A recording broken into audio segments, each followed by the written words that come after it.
Hudson Valley Prepper. See if anybody jumps on from over there. A lot of good people, a lot of good comments. I'll give it a couple of minutes, see what people are into.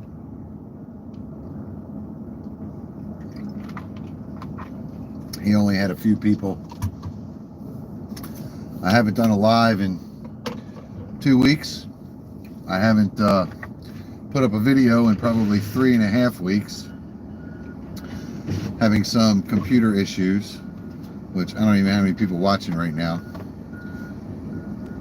So let's just chill for a minute. See if anybody shows up. I wonder if I can see the screen. Let's get these glasses.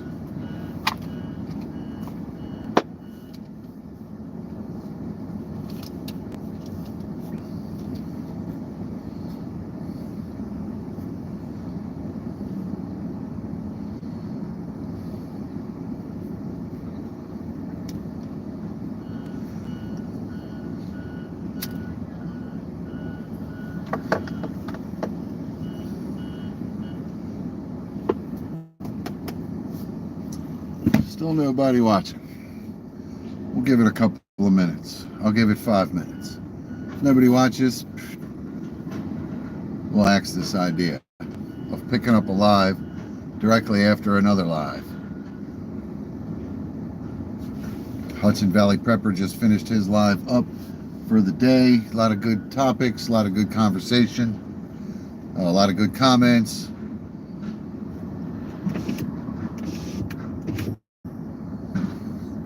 Still nobody watching.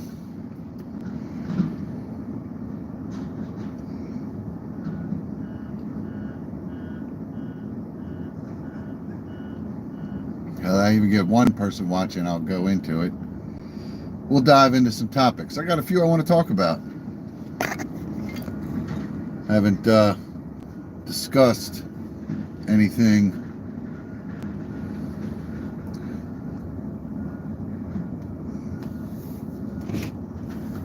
Oh, there we go. Welcome. 2.5 minutes. Probably should have made everybody aware at the Hudson Valley.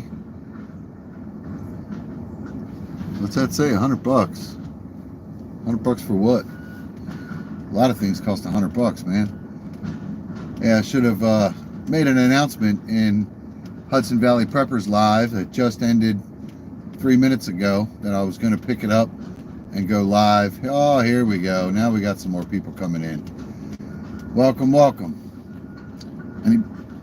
Anybody that came over from Hudson Valley Preppers Live, welcome. Good to see you all again. I'll try to keep up with the comments. I still don't know what that means, Paxton. $100 bucks. $100 bucks for what? A lot of things cost $100 bucks, man. Yeah, oh, we dropped. Only 10.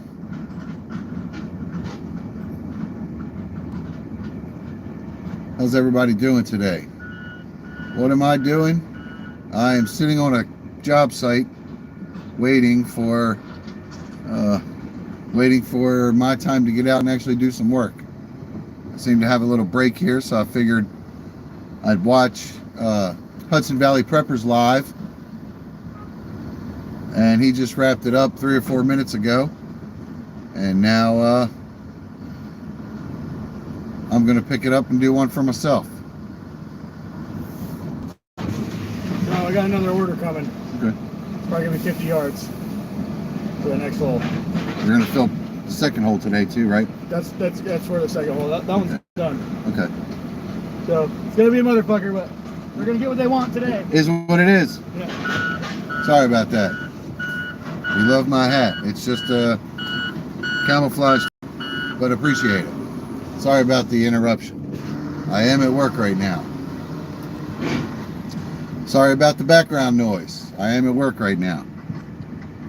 Waiting for another order of concrete to get here, which it looks like he just ordered it.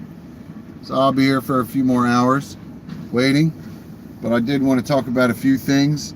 If anybody watched Hudson Valley Preppers Live, just ended, just about 5 minutes ago.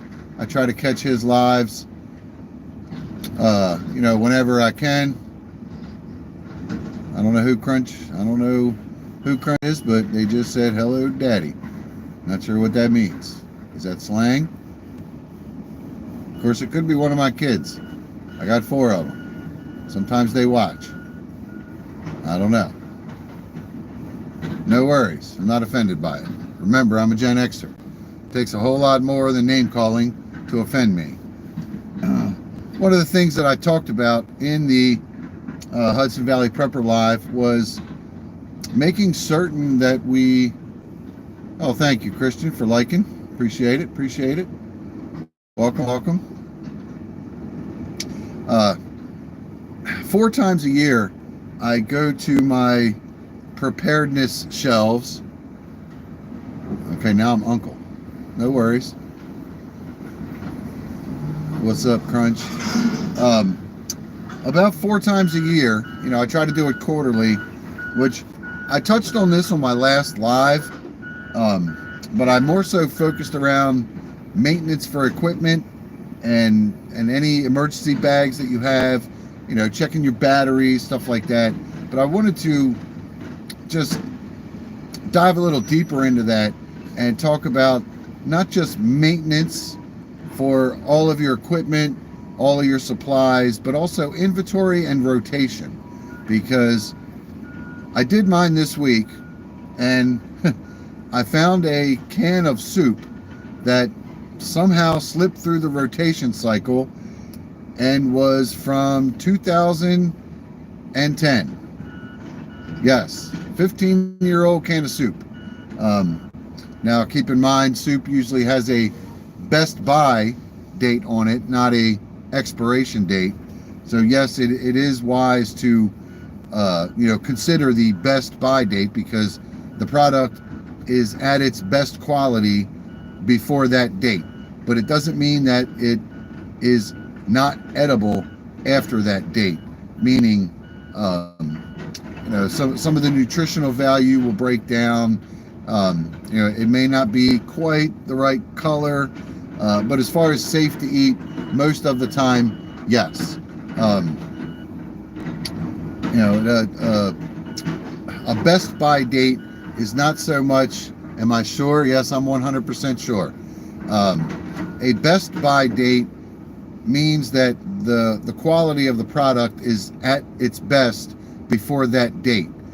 But there's no rule that says that after that date it's not edible, because it is. And if you take into consideration the process in which canned goods are made nowadays, the temperatures, the pressures, the linings they put in the can, the shelf life on that stuff is far greater than that best buy date. Now, that doesn't mean you're going to get the best quality of that item years down the road, but it doesn't mean that that item is going to be not edible or not safe to eat past that date. So, keep that in mind, when you're going through your items, your pantries. Some stuff will have a fairly short best buy date, and some things will have a longer best buy date. When it comes to canned goods, I generally try not to exceed, hey Pilgrim, how's it going? I try not to exceed like 5 to 7 years at the most. I did my pantry rotation this week, and like I said, I found 1 can of soup that was from 2010, I think. I opened it. I should have got it on video, but I wasn't thinking about it. I did my rotation, and when I realized, hey, how did this one get missed? I pulled it out and I just kind of set it aside because I was going to just throw it in the trash. And then I got curious and decided to open it up. And even after 15 years, it looked like an edible can of soup in its visual appearance, and it didn't smell bad, or it didn't smell edible. I did dip my finger in it and taste it. It didn't taste sour. It was some sort of seafood soup or something, which I was really questioning. First of all, it was a cream base, and secondly, it was, well, I don't know, it was a cream base, or I didn't look at the label to see if it had any dairy products in it. It probably did, being a cream base, but it wasn't a cream of something soup. It was, I forget what it was. It was a brand that isn't very popular. I don't even remember where I got it. But it seemed edible. It didn't smell bad. The color, it looked a little off, but I think it was probably safe to eat. May not have tasted all that great. I don't know. I didn't eat it. I just took a little taste on my finger just to see, if it was rancid. It was definitely not rancid. But again, it was, 15 plus years old. So it went in the garbage. So, but back to what I'm trying to explain is, yeah, I should do a podcast. Yeah. Right now I'm having some computer issues. About 2 to 3 weeks ago, we had a lot of lightning storms come through my area. It knocked out my internet router. I had to get that replaced. And then since my internet router has been replaced, my 15-year-old Toshiba laptop doesn't want to very efficiently connect and stay connected to the internet. It'll connect, and then as soon as I try to do anything, it starts acting goofy. And originally it was a Windows 7 laptop that got upgraded to Windows 10, and now it can't be upgraded anymore. So but again, it's 15 years old. You had storms too? Yeah. They were pretty wicked there for a while. About 2 weeks we had some thunderstorms and whatnot that did some damage in my area. I know when the Xfinity guy came out, he said that he had been solid for a week and a half, replacing modems and cable boxes and all that stuff. So I wasn't the only one affected, but my computer has not worked right since. So I have no way to download or upload videos. When I do videos, I use a GoPro that saves the video to a little SD card, a micro SD card, and then it goes into the computer. I can format it to a uploadable format for YouTube, as well as do a little editing. I don't do much, but I can't do any of that right now. I can transfer the raw video file from the card to the laptop, but once I get it there, I can't even get the editing and converting software, Movia. I forget the name of the software I use, but I can't even get that to load accurately. Yes. So right now I'm limited to lives, but I have considered doing podcasts, basically a live with no video, just audio, as well as doing lives in a podcast format, with video. A lot of avenues to explore. I'm even considering moving over to Rumble, or bouncing between Rumble and YouTube. There seems to be a lot of cracking down on the preparedness channels in YouTube. I don't know how that's going to play out for everyone. I don't know how it's going to play out for me, but it just is what it is. But again, my last live, I discussed equipment and emergency bag maintenance, and I just wanted to elaborate a little bit on that and make sure everyone's including their rotational pantry inventory and stock, because I try to buy, when I'm, let me start over, or at least let me back up a little bit and clarify. Every time I go to the grocery store, I try to spend between $5 and $10 extra. I'll get 2 or 3 extra cans of canned goods, or an extra box of rice-a-roni, or something that my family eats on a regular basis that has a good shelf life. I try to buy a couple, and I don't spend any more than $5 or $10 per trip to the grocery store, and I've been doing this for decades. So my secondary pantry, or my backup pantry, which is basically just a shelf unit down the basement where I keep everything. It kind of looks like a grocery store shelf section where I keep everything, and that's how I rotate and do it. But I don't spend a lot on it. I don't have anything against like the Mountain House or the Patriot Survival, the freeze-dried stuff that's 25-year shelf life. I do have a couple of number 10 cans of different stuff, but I primarily focus on the food that me and my family eat on a regular basis. For instance, canned goods, and I try to buy a selection of canned goods. So I'm not buying the same item or the same, green beans, for instance. I tend to grab those a lot because first, they're on sale the majority of the time. If any of the canned goods are on sale, it's going to be the green beans or the corn. So green beans and corn are what I have the most of, but I try to buy a selection of other stuff. And for a while, they just kind of all went together, and I really didn't have an itemized idea or an inventory that was accurate enough for me to know how many cans of green beans, how many cans of corn, how many cans of peas, how many cans of carrots, how many cans of this, that, blah, blah, blah, blah, blah, blah, blah. So what I did this time, just a couple of days ago, is when I did my rotation in my inventory, I separated everything out. I made a little bit of extra room on one of the shelves, and I separated everything out so it's all, with like canned goods. For instance, all the peas, all the carrots, all the green beans, all the corn is all together. And it gave me a really good idea of how much of each thing that I had. And I noticed that I'm extremely light on cans of, make some beef stew. Oh yeah. I'll mason jars of anything that I can at home. That stays on a separate shelf. I have two shelf units. One for mason jars, which is stuff that I can at home, which would be like beef stew, as well as vegetables from the garden.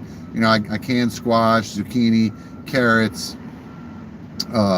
When I do big meat hauls, when meat's on sale and I can get like a pork butt or something in bulk, instead of freezing all of it, I will freeze just enough that I know me and my family are going to use, or eat within, say, 6 months, and everything else gets put in mason jars. But I'll try to do a whole nother video on that. Right now, I'm just kind of focusing on the canned goods.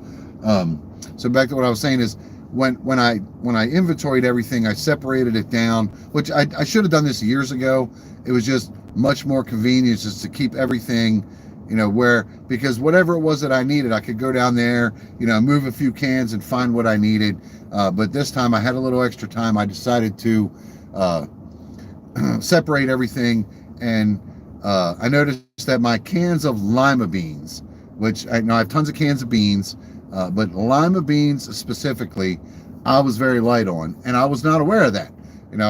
I tend to think that, I buy something different every time, so it should be all about equal.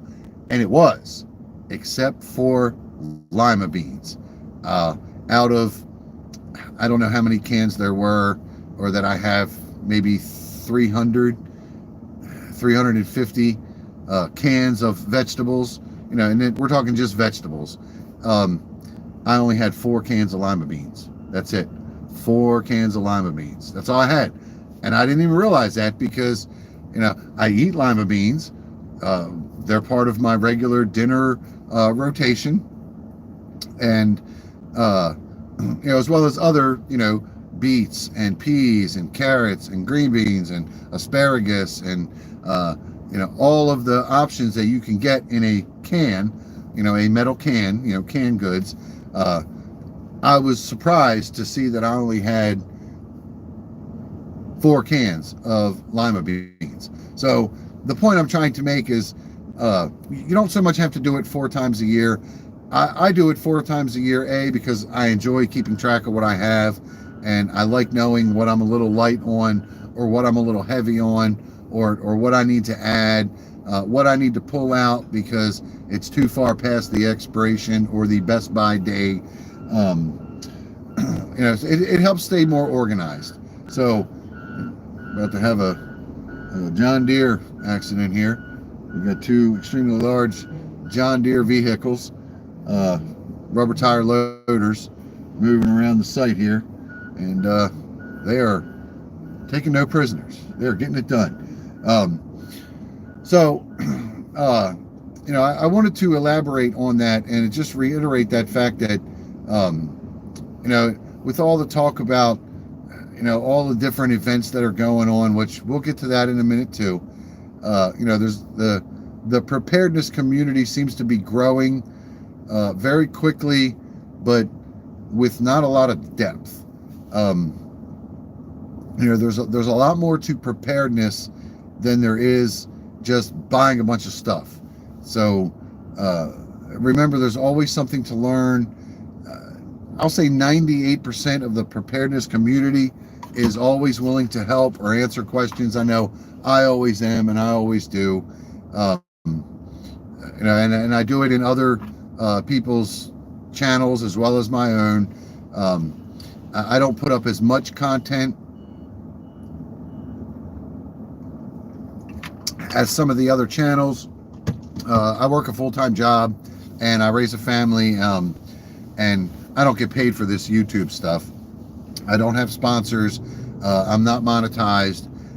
I'm not even sure that I ever want to get to that point.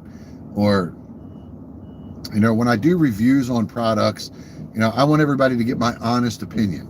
And I feel like if people know, or if people see that, a certain company is sponsoring me, they may want to feel that I'm biased as far as, like with your comment, make some beef stew. If I was in here pushing Dinty Moore beef stew, you could get the impression that Dinty Moore beef stew was, doing something to influence me to say Dinty Moore beef stew. I don't have anything against any more beef stew. I'll be honest and tell you I don't have a lot of Dinty Moore beef stew on my pantry shelf. I don't buy it regularly. I don't keep it on hand regularly. It's not that popular of an item in my house. My kids will eat it, but they would prefer I make homemade beef stew. The same goes for like Chef Boyardee, or any of the canned pastas, raviolis, whatever. I don't have a lot of that either. I have no reason to get a lot of that because it's not very popular. I could buy 4 cans of Chef Boyardee and put it in my pantry, and when all of my kids are actually home, which I have 4, some are away, one's getting ready to move out and get his own place. So little by little, they're leaving the nest. But even when they were all 4 at home under my roof, 4 cans of Chef Boyardee, 2, maybe 3 of those cans would sit in my cupboard or my pantry for months and months and months and never get eaten because they're just not big fans of it. Now, when there's no food, I'm sure they would eat it. I mean, I would eat it as well. It's just not one of our go-tos when it comes to, what we like to eat. So, when it comes to buying food specifically, when you're, trying to prepare and get some stuff you can put back, make sure you buy what your family eats and not just buy a bunch of stuff because some guy on a video, or some girl on a video told you to buy it, because it was, prepper, or that's ridiculous. Buy what your family eats. Now, canned peaches and canned pineapple and green beans and what else? Tuna. My family burns through that like you would not believe. I can't keep tuna and canned chicken. I can't keep it in the pantry fast enough. They go through it so quickly. They make tuna melts or they make chicken salad. Believe it or not, those Vienna sausage, my oldest, he will open up a can of them. I'm not a big fan of them. I ate them growing up.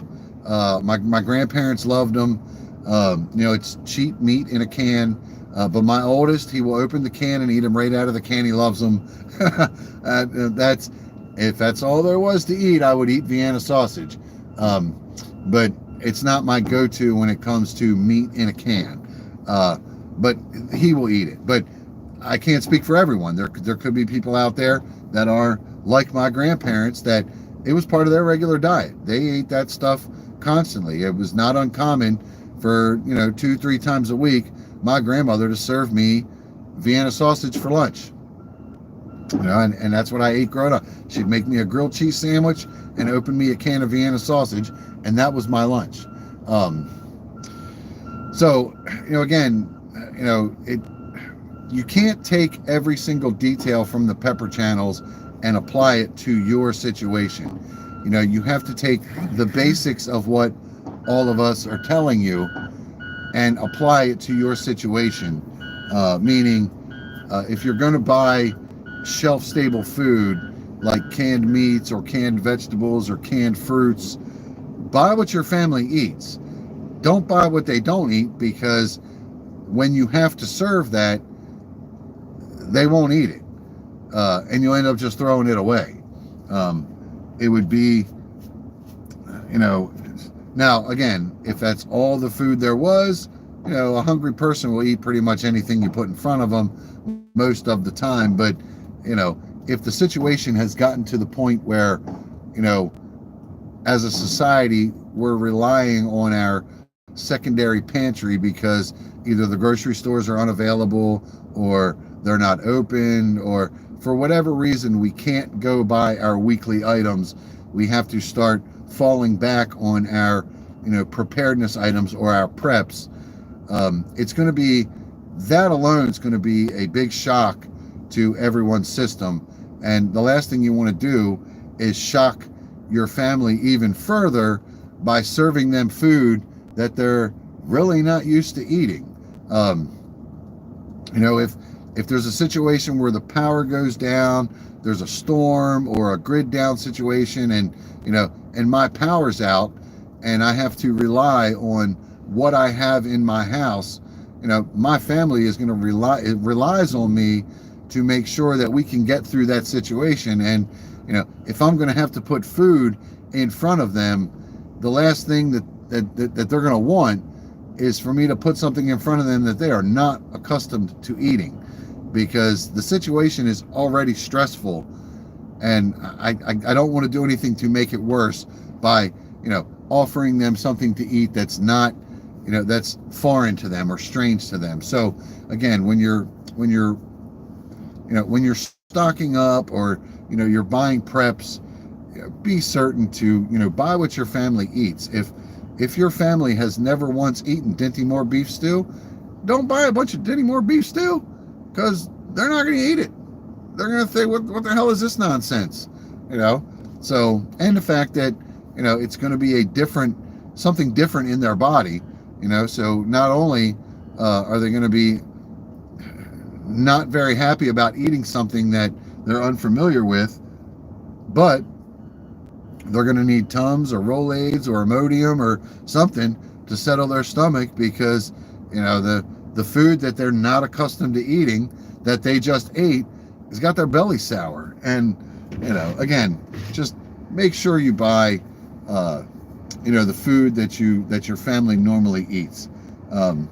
If your family eats on a regular basis Patriot freeze-dried meals, then sure, fill your shelves with Patriot freeze-dried meals or Mountain House meals, or but if your family has never once eaten a Mountain House meal, I don't think it's a good idea to rely on Mountain House as your primary nutrition source for your family, because it's food they've never eaten before. So just keep that in mind. I got a couple people watching. Didn't pick up many from Hudson Valley Preppers Live. Picked up a couple, but not many. So I guess if anybody has any questions on that, If anybody's still watching, anybody got any questions?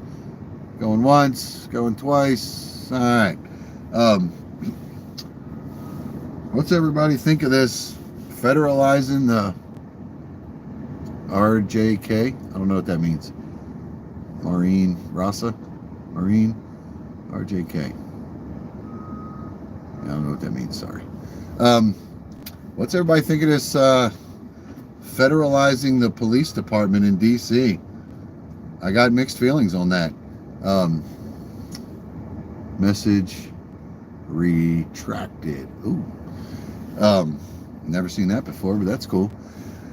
I think it's a good thing that the current administration is acknowledging that in some areas, a lot of large cities, crime is out of control. I think that it's a good thing that cities that are undermanned or lack manpower, because they've had budget cuts or whatever, police departments and emergency services, it's a shame that we had to go through that whole defund the police. It just made for a bad situation. So I think it's a good thing now. As far as sending, the military onto the streets, that, to me, that kind of teeters on martial law, which I don't think is a good thing visually, because I don't think that crime on the street warrants that extreme. Now, with that said, I know for a fact that in Washington, D.C. itself, there is a lot of federal property. The national monuments, the Jefferson Memorial, the Washington Monument, those are all federal property. So anything, in my opinion, anything that is federal property, not state property or district property, anything that's federal property, meaning the parks, the monuments, then I fully support federal authorities being at those locations, because A, it frees up the local police to not have to be there. They can be other places like neighborhoods and areas that aren't federal property. So I think a lot of people need to understand that I realize that the federal authorities are not merely restricted to federal property, but I think it's a good thing that the federal authority, the FBI, the DEA, the National Park Service, all of those are being posted and utilized within Washington, D.C. and mainly within the areas that are sensitive. And I know, I don't know all the details, but I know they've been posted in a lot of sensitive areas, which frees up the local police, the Metropolitan Police Department. I believe it frees them up to have more police presence in, the residential areas, the neighborhoods. So when you have Washington, D.C. as a whole, and the Metro Police Department is spread thin, you can support that a little bit with putting federal officials, FBI, National Guard, whatever it may be, anyone that's paid by the federal dollar, can be placed into specific areas that are federal property. It's no different than what Trump did about sending the National Guard and some Marine Corps individuals to spots along the border. There is a right-of-way along the U.S.-Mexican border that's federal property. There is a patch of land, I think it's only like 60 feet wide or something like that, or 70 feet, but it's basically like a right-of-way, like you would have in your neighborhood or along your own property line. It's a right-of-way that allows the federal authority to work within. So utilizing federal troops or federal officers in those federal right-of-ways is perfectly legal, and I stand and I support that. So I think the media and social media has given the wrong impression of National Guard takeover in DC, because the National Guard is not taking over in DC. The National Guard is protecting our monuments and our national parks, and it's kind of like New York City. Let's take Central Park. Central Park is big, it's beautiful, but there's some areas in Central Park that are a little bit sketchy, because there's not a lot of visibility in there. And if the New York police, the New York City Police Department didn't have enough manpower to patrol Central Park because it was just clogged with homeless encampments, which I'm sure parts of it probably are, and they just haven't cracked down on that yet, because that's what's happening in DC. Anywhere that was a park or federal property that would be patrolled by Park Service's hands were tied. They couldn't do anything about it. Now they can. So I fully support it. So again, I do have some mixed feelings on the theatrics of it. I think that it could have been done a little quieter, meaning just send the federal authorities out to the national parks, to the federal property, and ease up some of the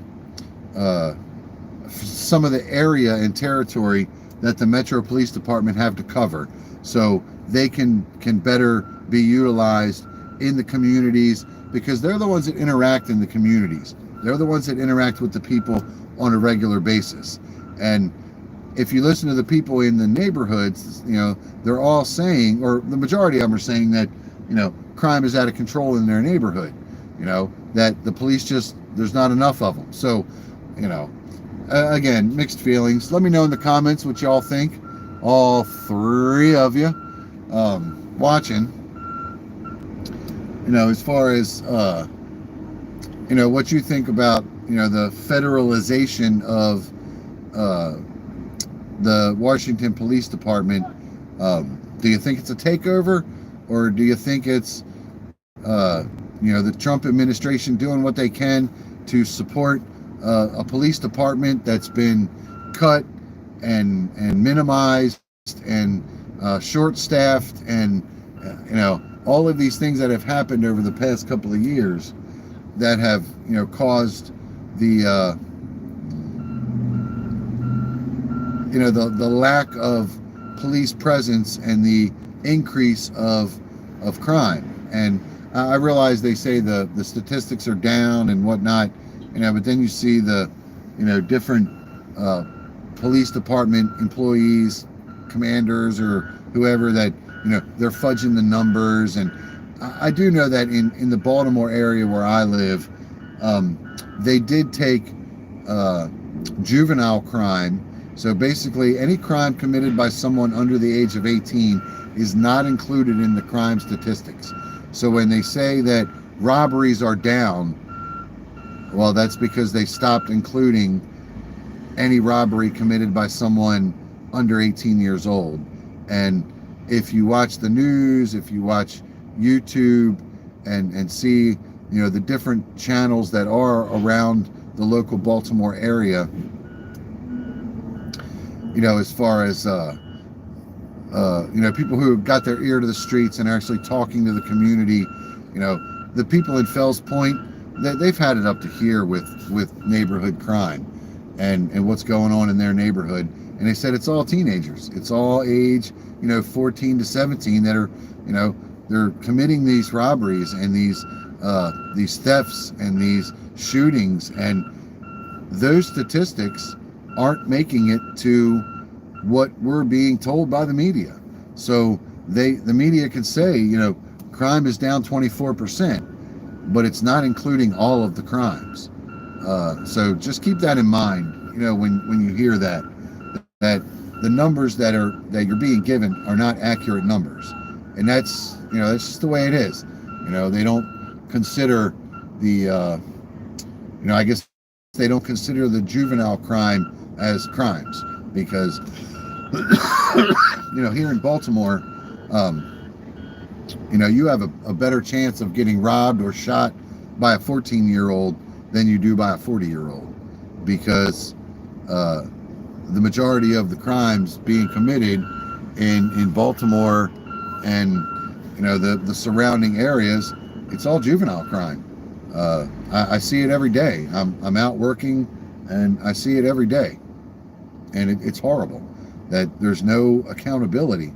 By I heard on the radio about a month ago that a 15-year-old, I think he was 15, he was arrested for car theft or carjacking or something, and then less than 6 hours later he was arrested again for the same crime, and that in 2 years' time he had been arrested like 12 times for car theft in 2 years. And he steals a car, he gets caught, he gets arrested, he gets released to his parents, and he goes out and does it again. There's no accountability, there's no penalty and no one's watching. So yeah, I'm not going to sit here and ramble on. It's 40 minutes. Seems my audience has left. Anybody who did watch, I got a couple more. So but yeah, I got work to do. I just wanted to bring those points out. Want to see how everybody feels on the federalizing the Washington Police Department. See kind of where people stand on it. It's hard to get a feel for it. Just on the internet. It's a 50-50. Some people, hey, Ohio Valley. There's somebody from Hudson Valley Preppers. I started my live just a few minutes after he ended. I didn't get a chance to put it in the comments that I was going to go live and talk about a few things. So welcome. So yeah, it's mixed, 50-50 what I'm seeing online. Again, I think it's a good thing that the police department in DC is getting assistance from federal agencies, because from the retired or former police commissioner himself, they went from 3,800 driving to work, so I'm late. Oh, hey, I'm at work sitting on a job site. I got a little bit of time before I got to get out and actually do anything, so I figured I would do a quick live. In fact, here's the concrete truck now, so I'm going to have to wrap this up here shortly. So, the former police commissioner, who now, I believe, is a police commissioner of Virginia County. I saw an interview with him the other day, and he was saying that when he was in charge of the Metropolitan Police Department, they had 3,800 officers, and during his last year or so, with the cutbacks and the defund the police, whatever, it fell to 3,100. So, Trump saying, 3,100 officers, is a lot. Yeah, it is, but it's 700, or what is that, about 16-17% cut? Just under 20%. That's huge. So, having, federal authorities, whether it be the National Guard, the U.S. Park Service, I don't care who it is that's collecting a federal paycheck, if they're being utilized to assist and support the Metropolitan Police Department to get a better handle on some of this stuff, then I'm all for it. I think the mainstream media selling it like it's a takeover, I think is nothing but fear-mongering. I think it's destructive for them to say that, because of what it causes. I don't think that 68% of of us that are kind of in the middle, that are level-headed, I don't feel that we think that way, that we see this, support from the federal government to the local agencies as any type of takeover. Now, in a liberal city like DC, utilizing your police department as well as support from federal agencies to be the most effective may not be the ideal job of the current mayor or police commissioner. So I understand why the Trump administration placed Pam Bondi in that role to call the shots, because ultimately she assigned the prosecutor, which is that the woman from the TV, Janine something, forget her last name. Basically, it's not just going to end at making some arrests. That there's going to be some convictions and some penalties for committing crimes, and that's where it has to be. I hope that I know there's talk about the Trump administration taking over other cities and doing this in other cities, and it's mixed 50-50. Some are against it, some are for it. I know just yesterday, the governor of Maryland, Wes Moore, he went on CNN and he seems to be totally against it. Mayor of Baltimore, what is it? Mayor Scott, Bradley Scott, I think is his name, or Wesley Scott, I forget his name. He came out supporting, Wes Moore about, they have it under control. I live in the Baltimore area. I work in the Baltimore area. I see it daily. I hear from residents daily, just in my general routine of working. When I interact with people, and I hear what people are saying. I also watch it on YouTube. There's no shortage of YouTube channels that are based out of Baltimore, where they'll tell you flat out what the crime is like. And for instance, the area of Fells Point, I used to visit Fells Point quite often. It's a big, I'd say a bar area. It's a beautiful little older section of Baltimore. There's a lot of corner bars, and when I was in my early 20s, it was fun to go down to Fells Point and do some bar hopping and hang out with people, and it was safe. You didn't feel as though at any minute there was going to be shootouts or anything like. It just wasn't like that. So I understand why the residents of Fells Point are speaking up the way they are, because crime's gotten out of control in Fells Point. Their teenagers are shooting each other up down there, and they don't even live down there. They come from other parts of the city into these areas, and they cause a bunch of havoc and nonsense. And when the mainstream media interviews people, they interview people that aren't even living in the area to say, oh, crime is statistically lower. It's 24% lower than it was last year. Get that opinion from the residents of Fells Point and see what they say about, is crime lower. So again, be careful what you believe, be careful what you watch. No one knows exactly how a situation is better than someone who actually lives in that situation. Somebody can tell you that neighborhood over there is a good neighborhood. Okay, well, if they don't live in that neighborhood, then they have no authority to speak on that neighborhood. So take that for what it is. Sorry, I'm seeing where we're at with my work day. Crunch, how are you? So, again, just to sum up, my last 50 minutes of rambling on, inventory and rotation of your preps, your gear maintenance. 4 times a year, I pull everything out of the safe. I give it a wipe down, oil, lube, stuff that doesn't get trained with regularly, that's not getting cleaned regularly because of usage. With all the new YouTube rules, I gotta watch what I say. Where's before it gets better, if it gets better. Oh, I agree. It's gonna get worse until somebody steps up and puts a stop to the getting worse. And I think that's where we're at now. I think we have an administration that's just done. They're done with the nonsense. They're done with the BS. That it's got to stop, because it's never going to end. It's just going to continue to spiral out of control. And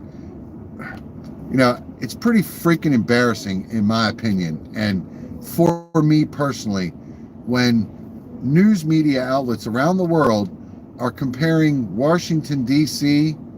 to Baghdad when it comes to crime or safety.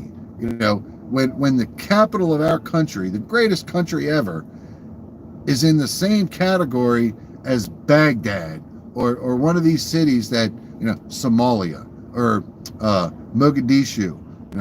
When the murder rate gets compared to Mogadishu and Washington, D.C., that's freaking embarrassing.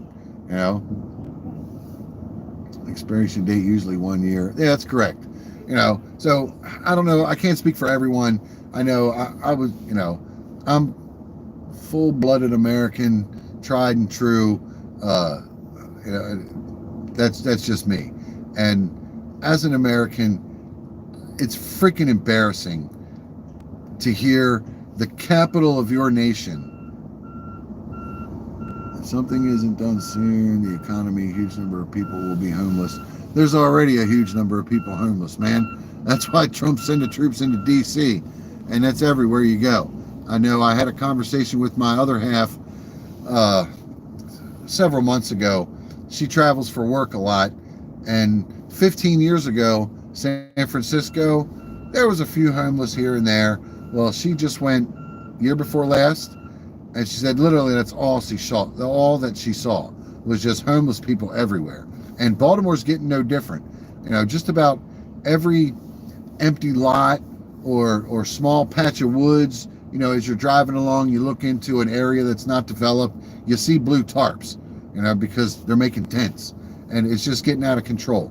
And it's nationwide. Nationwide, it's getting out of control. So yes, it doesn't come down to if something isn't done soon. It's already there. It's got to get done now. Something has to get done now. And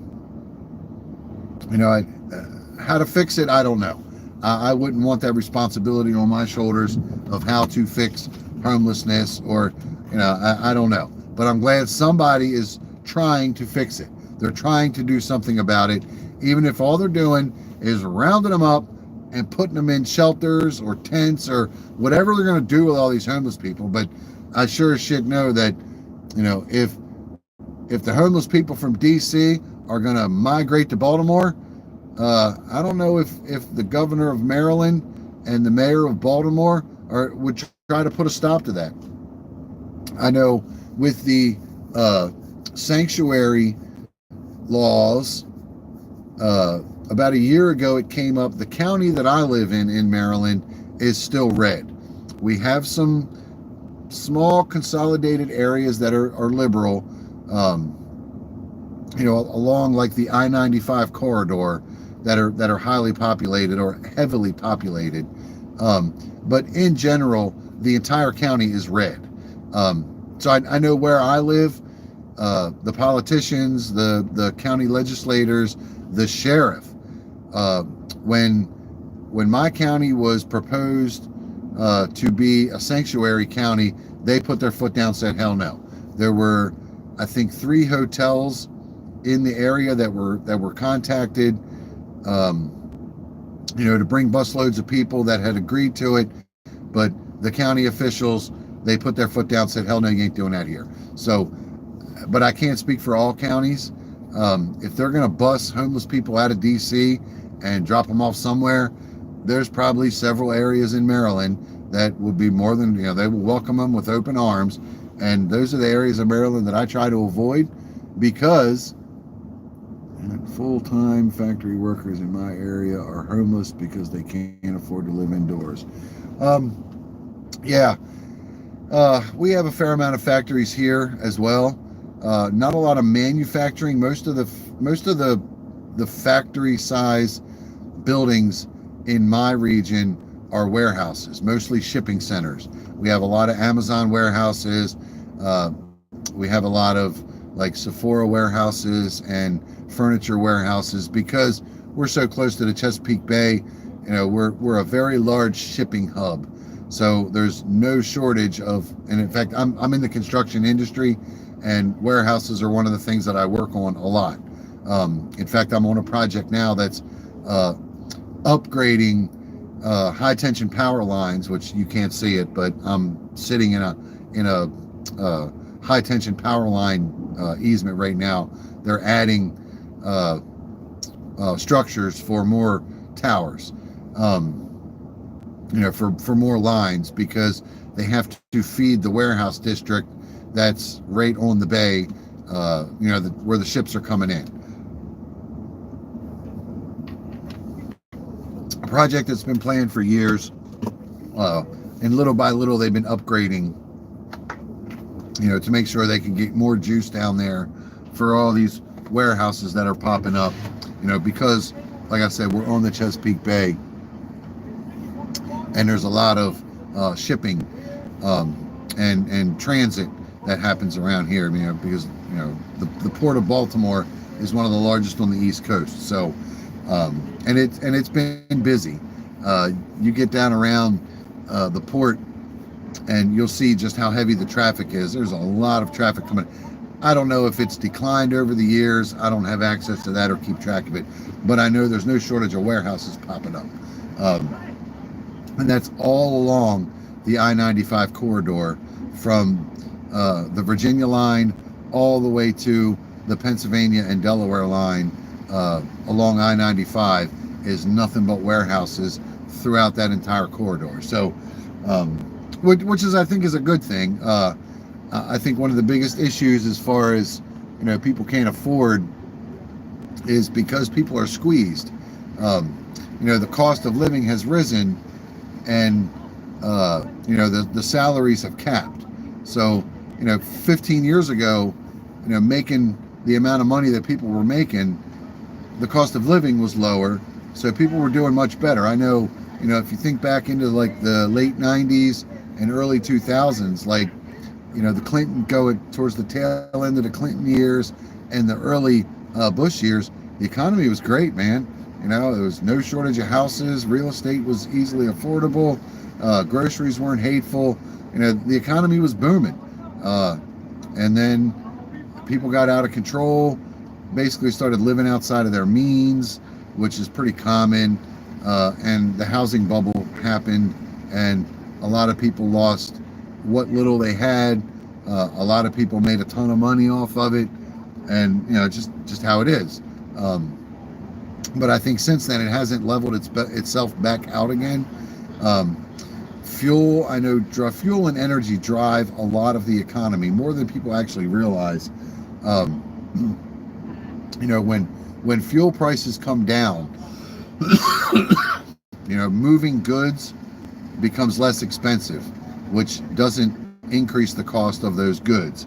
So, you know, from the diesel fuel that the farmer puts in his tractor to plow his field, all the way to the electric bill of the grocery store that has a refrigerator that keeps your frozen green beans fresh for you until you buy them. That whole process, you know, is all driven by fuel and energy. So, you know, with you know, the current administration, you know, Trump talking about drilling and being energy independent, you know, it's going to take time, but that's a really good thing for this country, to be energy independent.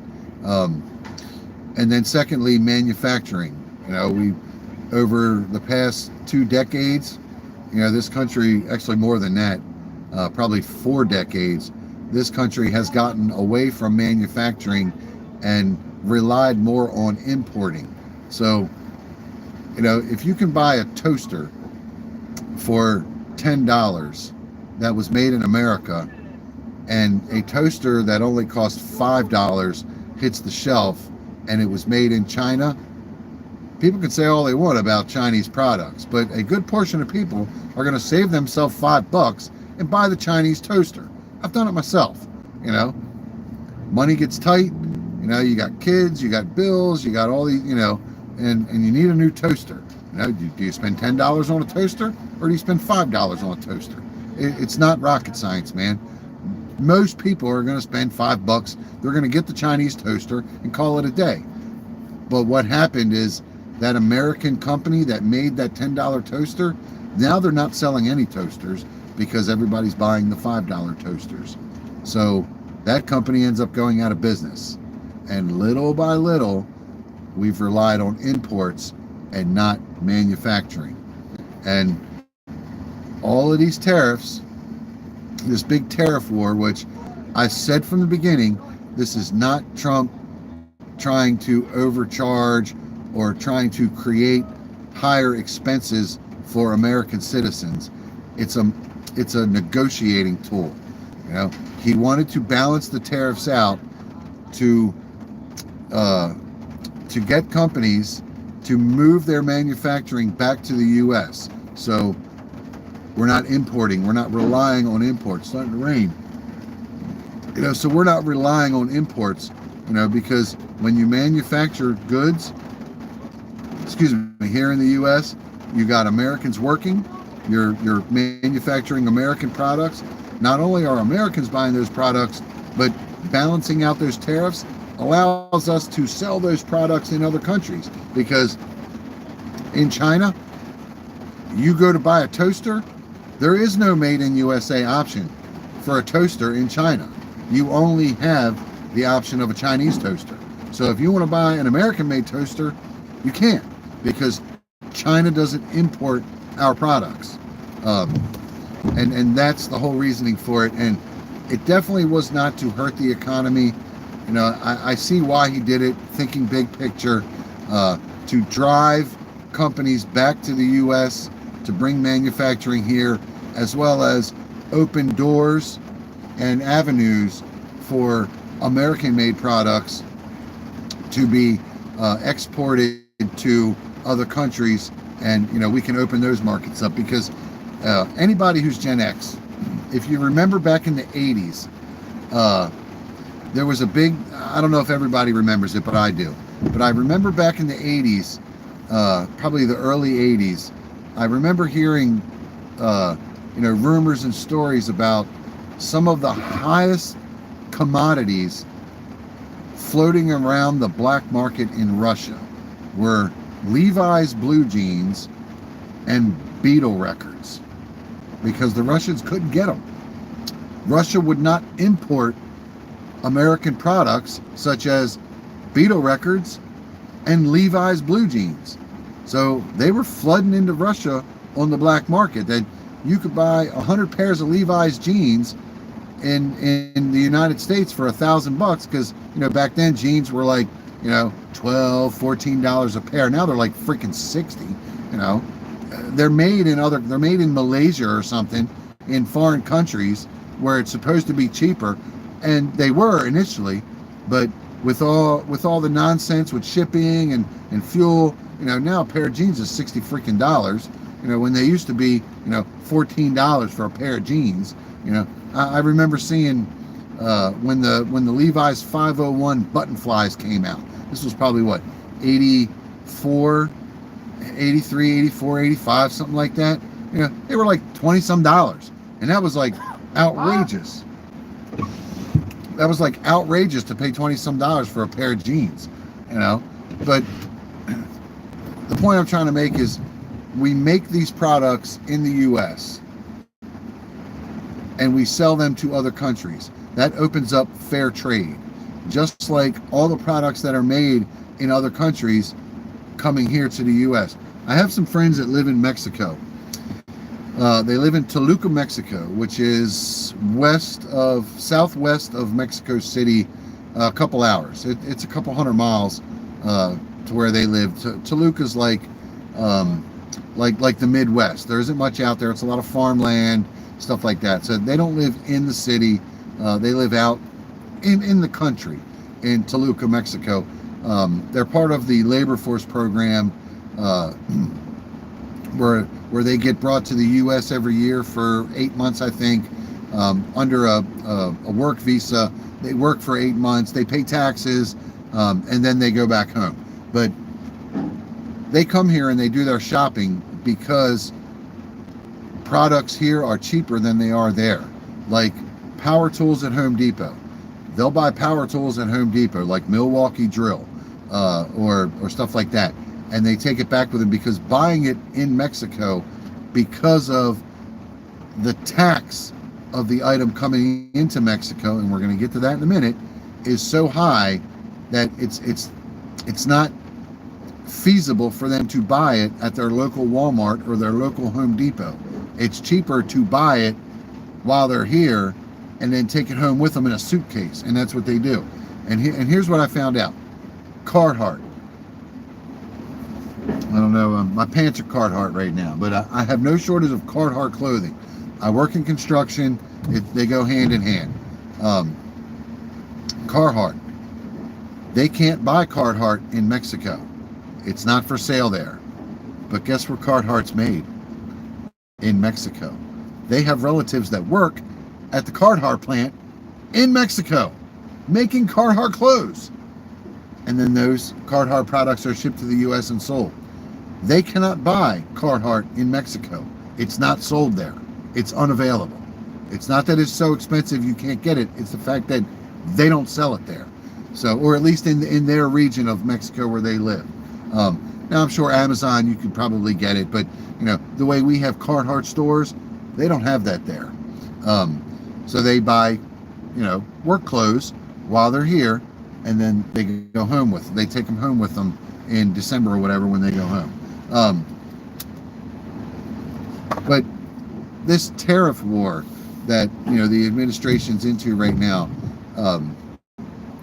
you know, it's to balance it all out. You know, it would be nice if, you know, I can go to Home Depot and I can buy a Milwaukee cordless drill for $150. If I decide to go to Mexico and buy a Milwaukee drill, it should cost me about the same, but it doesn't. It's twice. It's $300 there, or 50,000 pesos, or whatever it is, because everything's in pesos down there. But you get the point I'm trying to make is, you know, balancing out this tariffs, you know, whatever he said, equal, or I forget the term he used, but it's basically balancing out that, you know, we're going to let you sell your products in our country and we're going to charge you 10%. But for us to sell our products in your country, you're going to charge us 300%. That's a bit unfair. So balancing those out, I think, was a good move. I think imposing high tariffs on companies that could be making their products here in the U.S., but chose not to because of regulations and whatever other reason, you know, before they left the U.S. I know Oreo cookies used to be made in the U.S. and now they're made in Mexico, and I've noticed a difference. They're a little bit smaller, shrinkflation, and they taste a little bit different. I don't know why. I can't put my finger on it, but you know, I noticed a difference in Oreo cookies. And when I looked up, you know, what did they do? What did Nabisco do? Well, they moved their manufacturing from the U.S. to Mexico. That shouldn't make a difference, but it has. Now, the moves that Trump and his administration have made to bring manufacturing back to the U.S., I think is perfect. It's going to put Americans back to work. It's going to make American products on the shelves of our stores again, and opening up the doors for us to trade and sell those American-made products to other countries. That's ideal. You know, I think it would be great if Russians can buy Levi's jeans just like I can. I know I watched the video of Tucker Carlson when he went to Moscow, and you know, just he randomly went into a mall, he went into a grocery store.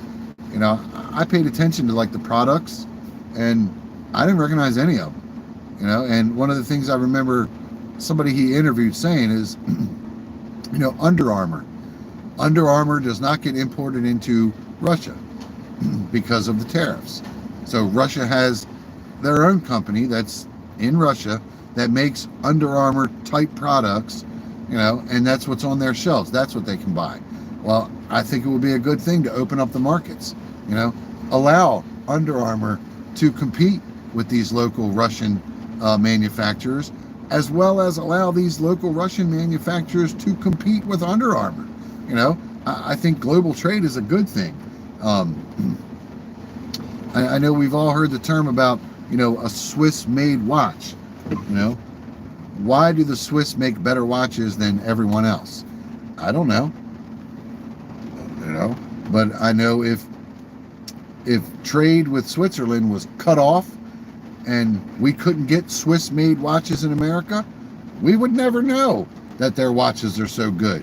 The same as German cars. We would never know. And it's not very common to see American-made cars in Germany. They are there, but it's not as common as German cars because they don't import as many cars as we do. We import a lot of German cars because we've opened that door. Why hasn't Germany opened the door to import our cars? You know, Harley Davidson motorcycles, that's another one. You know, I remember I talked to a guy about 10 years ago about, you know, it was when I was running the bike shop. He wanted me to restore like mid-90s year model bikes, to restore them and ship them to Australia. The import tax into Australia was 40%. And it's just, I wouldn't have made any money, he wouldn't have made any money, you know, because of the import. And it was basic stuff like, you know, Kawasaki and Suzuki sport bikes from the mid-90s. I mean, they're so plentiful here, you know, you can buy them for a couple $100.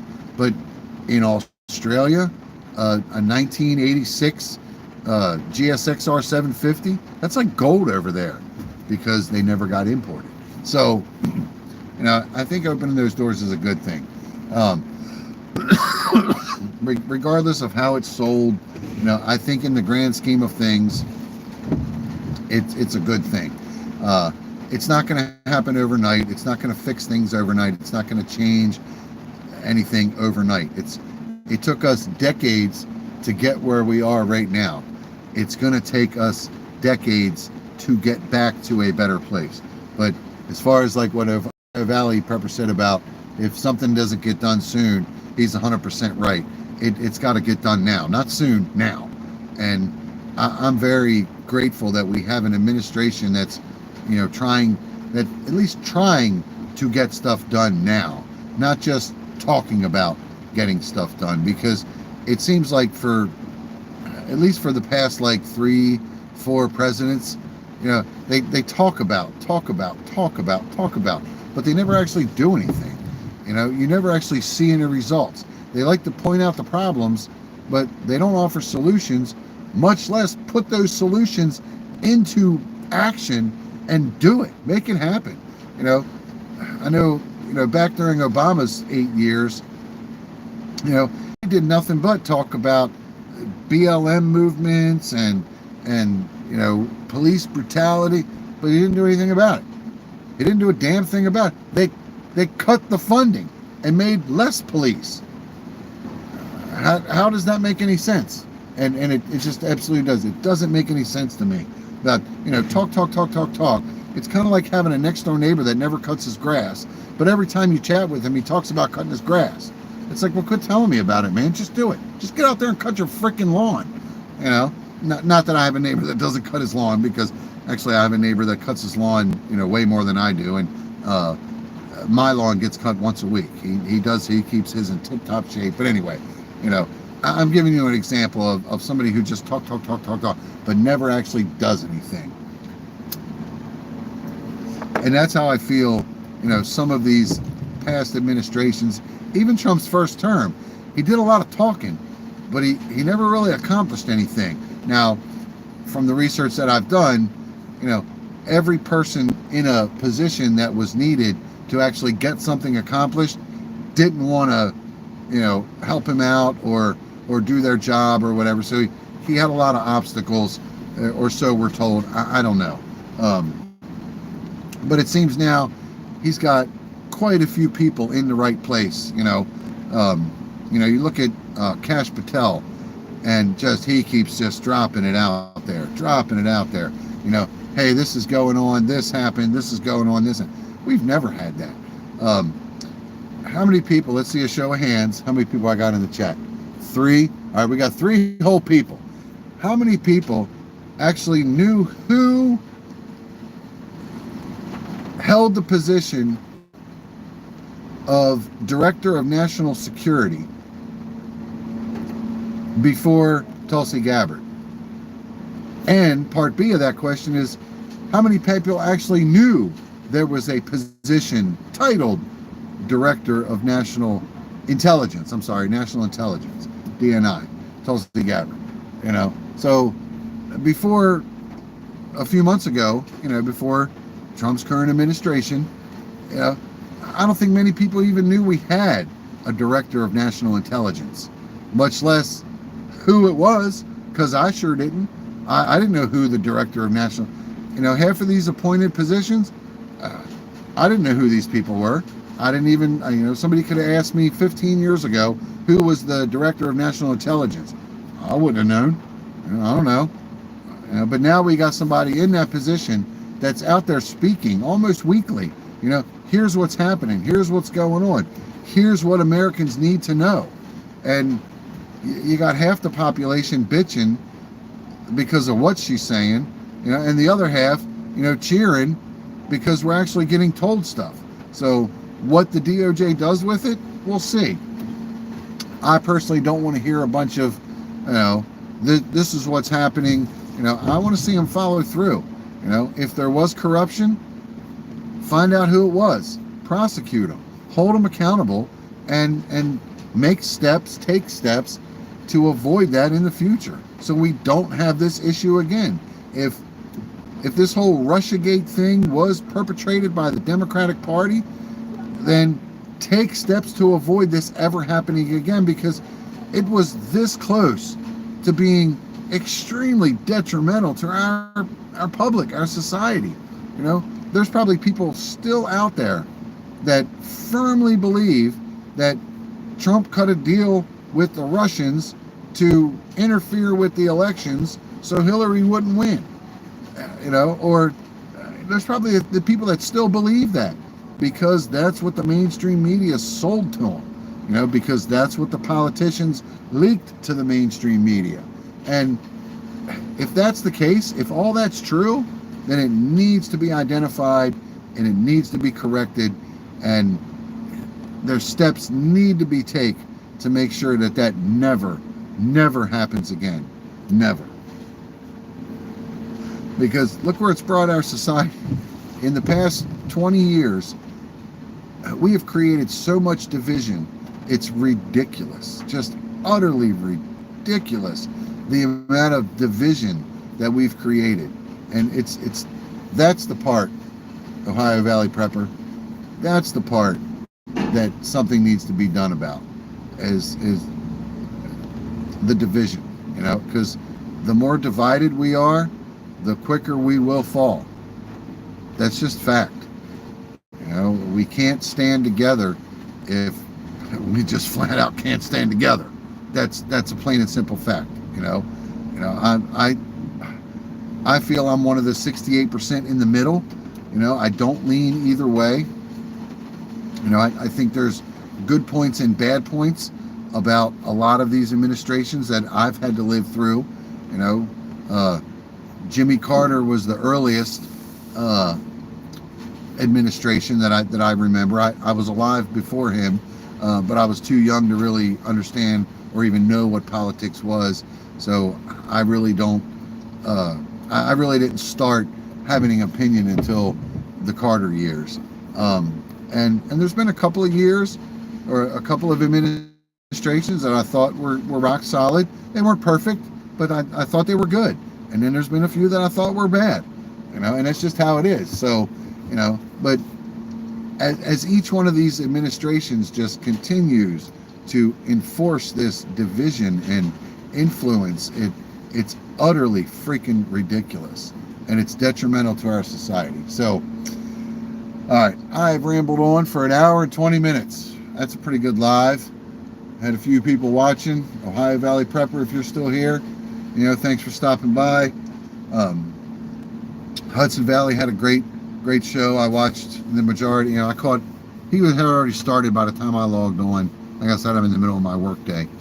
But there was a few things that I saw pop up in the chat. As far as subjects, one other thing I did see pop up. Somebody had asked about the first thing that you should buy for prepping, whatever. I don't think there's necessarily a first thing or a best thing. I'll leave it at this: is shelter, food, water, medical, security. Those are the 5 essentials. Those are what you need to focus on. Spread it out evenly, and you should be all right. So until next time, keep your head on a swivel. Gen X Prepper here. If you have any questions, shoot them down in the comments, and we will see you in the next one.